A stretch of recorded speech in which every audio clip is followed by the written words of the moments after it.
राज्यातील सर्व hotel, mall, दुकानं 24 तास सुरू राहण्यासाठी राज्य सरकारनं अनुमती दिली आहे। त्याबद्दलचा अध्यादेश काढण्यात आलाय। पण दुसरीकडे कोल्हापुरात मात्र व्यापारी वर्ग 24 तास दुकानं किंवा शोरूम खुली ठेवण्यास उत्सुक नाहीत।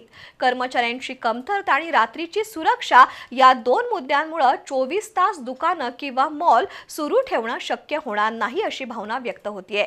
काही महानगरांमधील मॉल किंवा हॉटेल यांना राज्य सरकारच्या त्या आदेशाचा फायदा होऊ शकतो, पण कोल्हापुरात मात्र 24 तास व्यवसाय करण्यासाठी फारसे कुणी तयार नाहीत।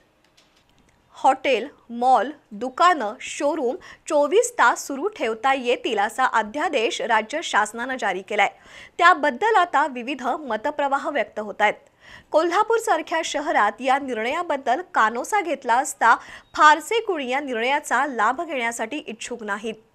24 तास दुकानं किंवा हॉटेल सुरू ठेवायची असतील तर त्या प्रमाणात कामगार वाढवावे लागतील। शिवाय रात्रीच्या सुरक्षेची जबाबदारी नेमकी कोण घेणार हा अनुत्तरित प्रश्न आहे। त्याहून महत्त्वाचं म्हणजे कोल्हापूर सारख्या शहरात रात्रीच्या वेळी मोठ्या प्रमाणात व्यवसाय होईल ही सुद्धा शक्यता नाही। किंबहुना हॉटेल किंवा मॉलमध्ये रात्रीच्या वेळी वादाचे प्रसंग उद्भवण्याची जास्त शक्यता आहे। या सगळ्या परिस्थितीचा विचार करता कोल्हापुरात 24 तास व्यवसाय सुरू ठेवण्यासाठी कुणी पुढाकार घेतलेला दिसत नाही। चांगलीच गोष्ट आहे, पण लोकांची आता पर्यटकांची गैरसोय ती पूर्ण कमी झालेली आहे की त्यांना खायला वगैरे मिळत नव्हतं की 11:45 म्हणजे आस्थापना बंद होत होती। पण आता बेस्ट केलेला आहे की त्यांनी म्हणजे पूर्ण निर्णय चांगला दिलेला आहे। आता होत आहे ते म्हणजे 1-2 वाजेपर्यंत आता पर्यटकांची किंवा लोकांची सोय होत आहे।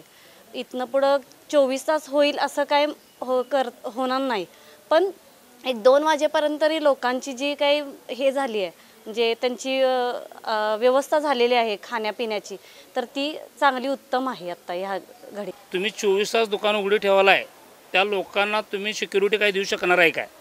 आता दिवसाच्या हाणामाऱ्या इतक्या वाढल्यात की पोलिसांचा ताण एवढा आहे की बोलायचं प्रमाणाच्या बाहेर। यामध्ये फायदा मॉलवाल्यांचा, बाजारवाल्यांचाच होणार, कारण ते 3-4 टप्प्यामध्ये कामगार ठेवू शकतात। किरकोळ दुकानदार असं काही करू शकणार नाहीत।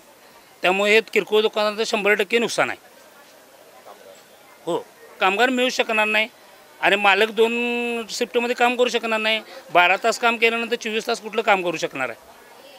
दुसरीकडे 24 तास हॉटेल किंवा अन्य दुकानं सुरू राहिली तर त्यातून सुरक्षेचे प्रश्न उद्भवू शकतात हे साऱ्यांनाच मान्य आहे। पण राज्य शासनानंच हा आदेश काढल्यानं पोलीस यंत्रणेला तोंड दाबून बुक्क्याचा मार सहन करावा लागतोय। पण हातगाडीवाले, फेरीवाले, परमिट रूम, बार यांना मात्र या आदेशातून वगळलं आहे। त्यामुळे रात्री उशिरापर्यंत किंवा रात्रभर व्यवसाय करू इच्छिणाऱ्या खाद्यपदार्थांच्या हातगाडीवाल्यांना मात्र रात्री 11 नंतर आपल्या गाड्या बंद कराव्या लागणार आहेत। एकूणच 24 तास दुकानं सुरू ठेवण्याच्या आदेशाचा कोल्हापुरात तरी कुणालाही फायदा नाही।